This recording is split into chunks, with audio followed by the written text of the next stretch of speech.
Nintendo just announced the release of the Super Nintendo Entertainment System Classic Edition. And if you're like me, the question you're probably asking yourself is this thing worth it? Let's talk about it. First, what do we know? Well, it looks like a shrunken down version of the original Super Nintendo, kind of like the NES Classic is a shrunken down Nintendo. But unlike that console, this one comes with 2 controllers, which is pretty cool. And hopefully, there's no specs about this yet, but the controller cable length will be longer than on the NES Classic, which was ridiculously short, almost unusable. You had to have a really long HDMI cable to make up for it. So it comes with 2 controllers. We're guessing, of course, that it has HDMI output. It's scheduled to launch on September 29th, 2017, and the manufacturer's suggested retail price is $79.99. Beyond that, it's a little bit of guesswork, but basing some assumptions on the NES Classic that came out last year, it's probably safe to say there's a settings menu, probably with a few display options like on the NES Classic. There's probably a setting for auto shutdown and adjusting screen burn-in. You can maybe adjust languages, and there's probably a legal notice that no one's going to read, and some manuals or a link to some manuals. There's really not a lot of settings in the NES Classic, and I'm guessing there's not going to be a lot in the SNES Classic, because that's not really what this is for. That's not really the target market for this device. One of the coolest features of the NES Classic that I'm hoping and guessing is part of the SNES Classic is what they term as suspend points, or being able to save your progress at any point. You do that by on the NES Classic by pushing the reset button, and it brings up this screen and you're able to save your state there and go back to that later. Super cool feature. Some of these games are very difficult, so it's nice to be able to save your progress and come back to it later.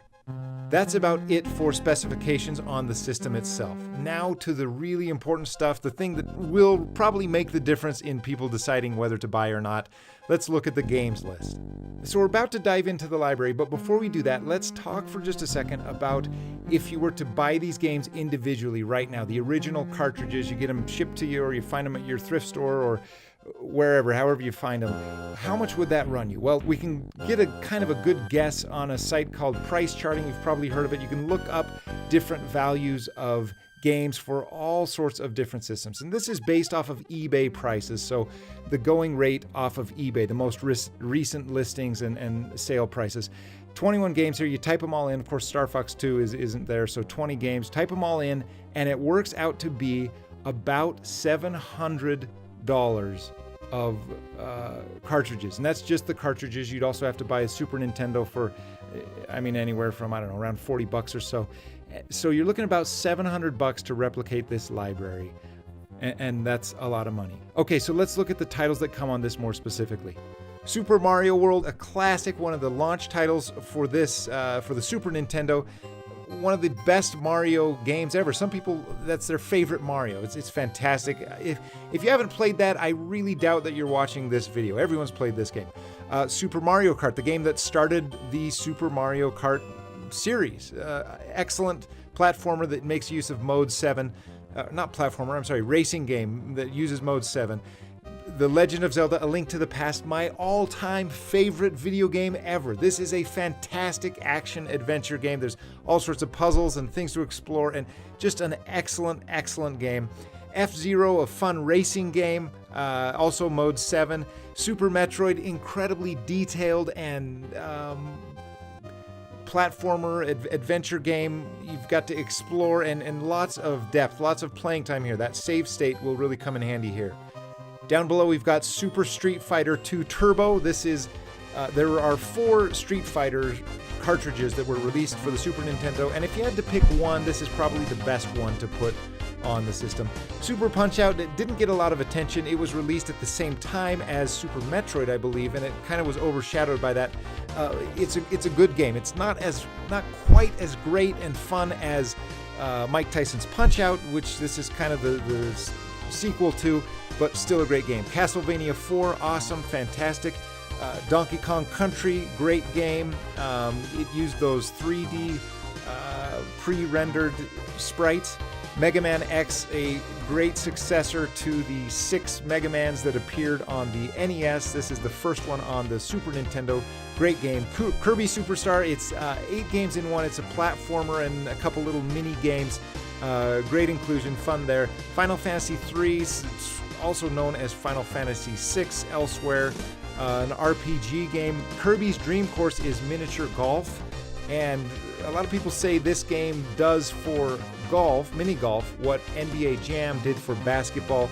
I haven't played it much, but looking forward to playing it more. Star Fox has the Super FX chip in it. It allows the Super Nintendo to do these, at the time, really groundbreaking 3D looking effects, and fantastic at the time. Yoshi's Island, which is the sequel to Super Mario World, or really kind of a prequel. You play as Yoshi, a fun platformer. Super Mario RPG, one of the classic RPG games on this system, one of the very best ones, and it was made by Nintendo. Who would have thought? Contra 3, a sequel to Contra and Super C on the NES. Fantastic game. If you liked those two titles, or even just the original Contra, you're going to like this one. I don't love the Mode 7 levels in this, but otherwise fantastic game. Secret of Mana, another fantastic RPG game for the Super Nintendo. EarthBound is a Japanese role-playing video game. Fantastic, and really got some unique elements to it. It's part of the Mother series. Also Super Ghouls and Ghosts, Awesome game. I loved the original on the NES, and this is the sequel to that. Excellent graphics, fun sounds, really challenging, a little bit frustrating. You have to play it twice to beat it, but great game. And then, of course, Star Fox 2, which was never released for during the life cycle of the Super Nintendo. It was completed, but it was about the time that the Nintendo 64 was coming out, and Nintendo ended up holding on to it, never releasing it, even though it was completed. So really kind of a bonus here. That 21st game is Star Fox 2. That's a quick rundown of the library of games that come pre-installed on this console.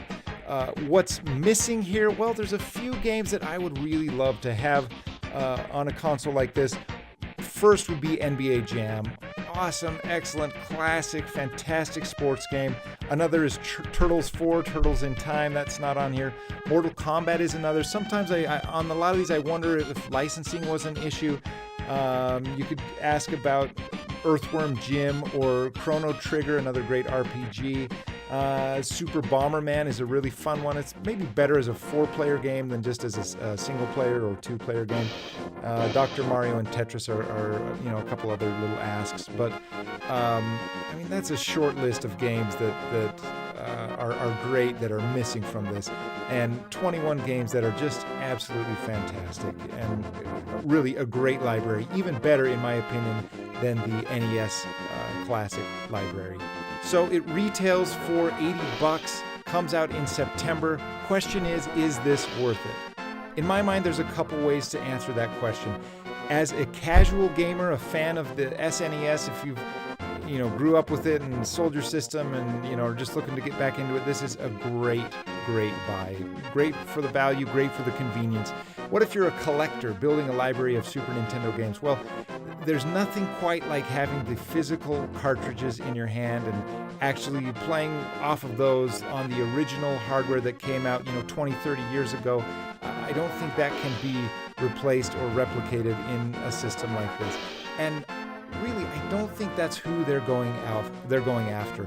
I have a collection of Nintendo games and Super Nintendo games and other systems, and I plan on buying this not to have as like a primary player, but to add to the collection, certainly, and also as kind of a convenience option. It's great for, heading up to a cabin or just wherever you're going that you want to really quickly carry this library of 21 games and know that you can just plug in an HDMI cable and get the same or a real similar experience right away, just for a laugh and just to have a fun evening. So I think both of those collectors, both of those groups will be very happy with this game. I think it's a fantastic gift for that father or brother or friend or whatever that grew up with this system, or even those people kind of looking to explore this system that maybe they were a little too young to experience.